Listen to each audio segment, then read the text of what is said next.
সকালবেলায় মিশো থেকে একটা পার্সেল আসে আর ওইটা খোলার জন্য আমি এক্সাইটেড থাকি।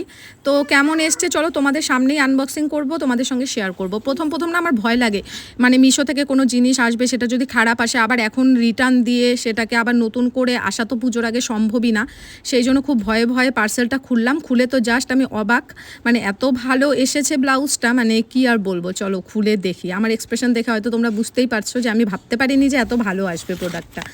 তো চলো খুলি, ভালো করে দেখাই তোমাদেরকে। তো এখন কাপড়ের কোয়ালিটিও তো একটু দেখতে হবে কি বিষয় বৃত্তান্ত। আর সাইজটা তো আমার তো অনেকটাই বড়, কারণ যেহেতু আমার পছন্দ হয়েছে আর আমার সাইজের ছিলও না, তো সেই জন্য আমি একটু বড় সাইজই নিয়েছি। ওটাকে আমার একটু অল্টার করতে হবে। তো আমি বলে রেখেছিলাম টেইলারকে যেন আমাকে অল্টার করে দেয়। তো এই ছিল ব্লাউজটা, সামনের ডিজাইনটা এটা।